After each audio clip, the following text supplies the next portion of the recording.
आज उप मुख्यमंत्री तेजस्वी यादव जी 70 घोटालों का जिक्र सदन के अंदर करते थे। आज वह मौन क्यों हो गए हैं? चोर के दाढ़ी में तिनका स्पष्ट झलक रही है। मित्रों का स्वागत है। बिहार के अंदर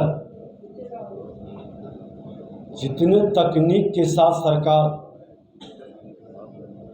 अपने घोटाले को छुपा रही है,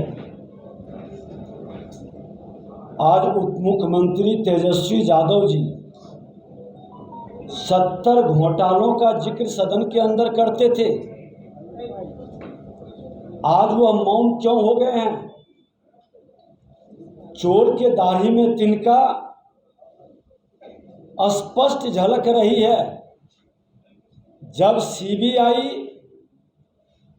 और हाईकोर्ट के सिटिंग जज से हमने जांच की मांग की तो वो विभागीय जांच कराकर खानापूर्ति का खेल शुरू किए। अगवानी घाट पुल सुल्तानगंज जनता की गाढ़ी कमाई पानी में दह गया।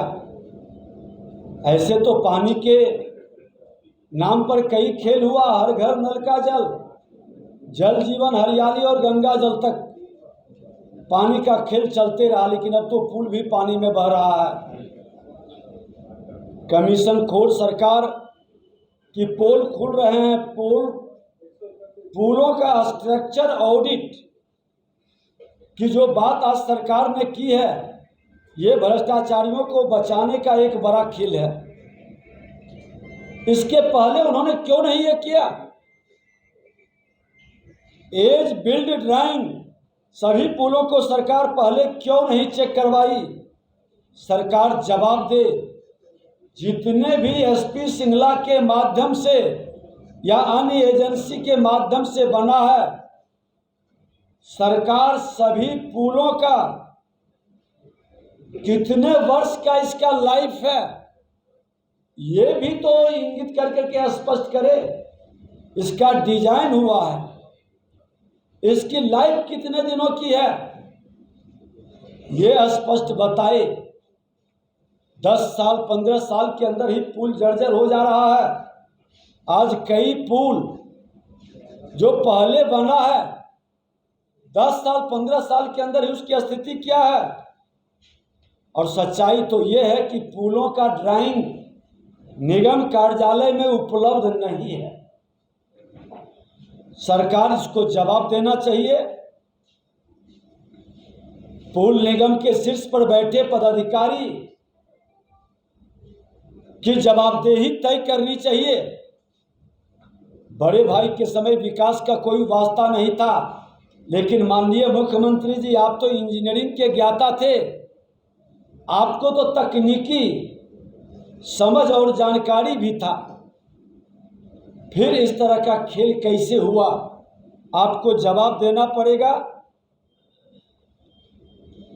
पुल में किनकी हिस्सेदारी है, ये भी तो स्पष्ट बता दें। और अगर जो आपको जानकारी नहीं है तो ड्राइंग प्राक्कलन जो बना है और तकनीकी पदाधिकारी कब कब जांच किया, उसका रिपोर्ट विभाग में कब आया? आप इसी अगवानी पुल का ही रिपोर्ट मंगा लें, बाकी जगह जितने भी पुल गिरे हैं उसकी भी जानकारी मिल जाएगी। एसपी सिंगला के द्वारा किशनगंज में जो फ्लाईओवर का मामला है, 82 गंगा पुल का बलुआ घाट पुल जिसका 40 नंबर पाया धस गया था, श्री कृष्ण सेतु का अप्रोच जो बारिश में ध्वस्त हो गया, मुख्यमंत्री जी का ड्रीम प्रोजेक्ट लोहिया पथ चक्र मई 2020 में कंक्रीट जिसका गिरा था, 3 बच्चे मरे थे, ये पहले से किया हुआ काम है। और अभी वर्तमान में माननीय मुख्यमंत्री जी जब अप्रैल 22 में इसी पुल का सुल्तानगंज के तरफ गिरा था तो सदन में विधानसभा अध्यक्ष मैं थे, मामला उठा था, जांच की रिपोर्ट सदन पटल पर रखने के लिए भी कहा गया था। साल भर से ऊपर हो गया, क्यों नहीं रखा गया? जांच रिपोर्ट में इतना विलंब का कारण क्या है? 1 वर्ष से ज्यादा हुआ, उसके बाद जांच रिपोर्ट आती है। किसके दबाव में ये रुका रहा? और उसके बाद आप उसी कंपनी को महात्मा गांधी सेतु 17,094 करोड़ की लागत से दिया गया। शेरपुर दिघवारा 6 लेन पुल 3,012 करोड़ की लागत से दिया गया। नया विक्रमशिला पुल 998 करोड़ की लागत से उनको फिर मिला। मोकामा पुल 1161 करोड़ की लागत से मिला। और 700 करोड़ का जो अगवानी घाट सुल्तानगंज पुल था, उस 1717 करोड़ तक कैसे पहुंचा? समय पर बनाए नहीं, एक्सटेंशन, प्राक्कलन में संशोधन, आखिर किसके इशारा पर यह खेल हुआ है, ये तो बताना पड़ेगा। और मैं जानना चाहता हूं कि निर्माण करने वाले एजेंसी पर स्ट्रक्चर ऑडिट रिपोर्ट के आधार पर कार्रवाई करने में इतना समय क्यों लगा? उनके तकनीकी विभाग के लोग कर क्या रहे थे?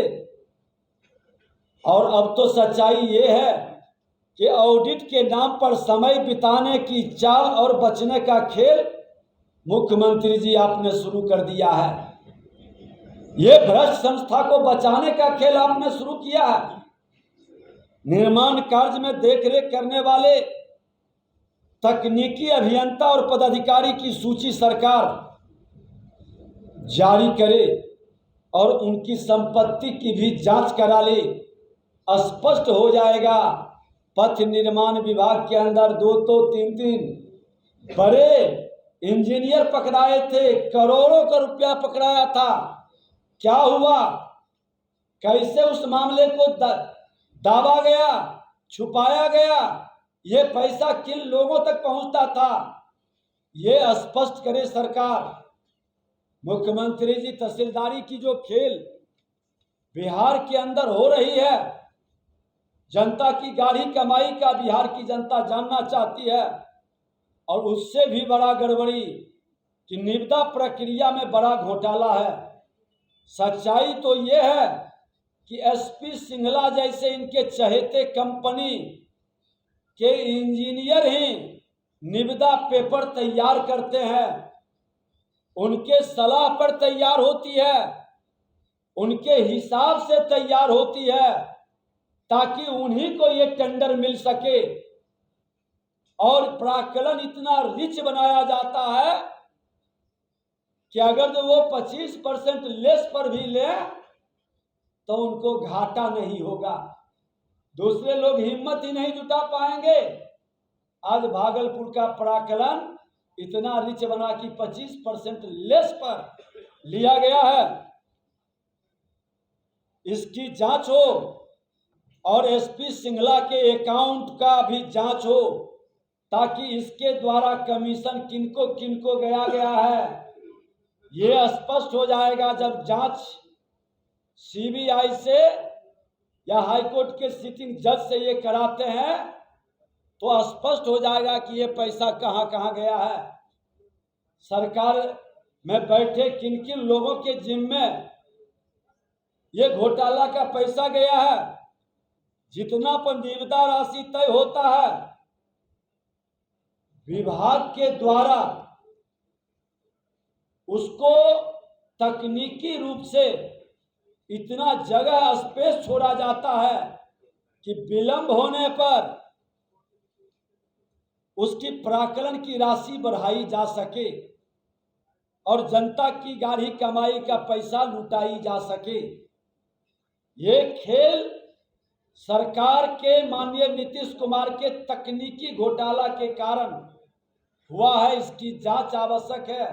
सिर्फ इसी विभाग के अंदर नहीं, तमाम वर्क डिपार्टमेंट का अंदर ये खेल हुआ है। और मैं बता दूं कि कई परत अब खुलेंगे। मैं तो बिहार की जनता से भी अपील करना चाहता हूं कि बिहार के अंदर खास करके विकास में जो घोटाला और भ्रष्टाचार की जानकारी की साक्ष्य है, विपक्ष के जिम्मे मैं तो कह रहा हूं कि भारतीय जनता पार्टी खुल करके जांच की मांग कर रही है। सीबीआई से आप जांच कराने में क्यों भाग रहे हैं? कोई भी मंत्री हो, जांच तो सबके लिए है। संवैधानिक संस्था पर सबको विश्वास है। भारतीय जनता पार्टी तो जब पक्ष में रहा है या सत्ता में रही है, संवैधानिक संस्था का सम्मान किए हैं। भाग तो आप रहे हैं। उन्हीं के उप मुख्यमंत्री जी 70 घोटाला सदन में आप लहराते थे। आप प्राक्कलन घोटाला का खूब जिक्र करते थे। आज क्या हो गया है? क्या शेयरदारी उनकी बढ़ गई इसलिए मौन हो गए हैं? और कोई प्रश्न?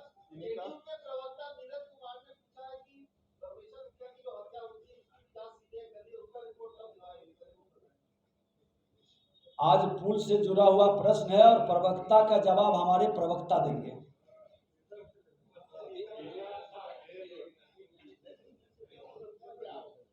और इन तमाम प्रश्नों का जवाब दे और इनकी संलिप्तता अगर जो इसमें नहीं है तो सीबीआई से जांच कराए सरकार।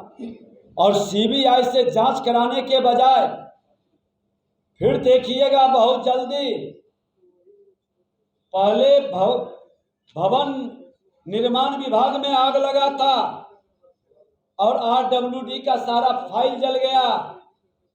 अब पथ निर्माण विभाग में भी आग लगेगा और उसका भी फाइल जलेगा। जांच कमेटी बनेगी, रिपोर्ट नहीं आएगा। ये भ्रष्टाचार का बड़ा खेल बिहार के अंदर चल रहा है और इन भ्रष्टाचारियों की जमात घबराहट में उसको बचाने का एक नया रास्ता विभागीय ऑडिट के माध्यम से, जांच के माध्यम से उसको बचाने का एक रास्ता खोला है। ये घोर निंदनीय है। सीबीआई से जांच के लिए हम बाध्य करेंगे सड़क से सदन तक और सरकार को सीबीआई से जांच कराना चाहिए और इससे जुड़े हुए जो लोग हैं उनके भी संपत्ति की जांच हो।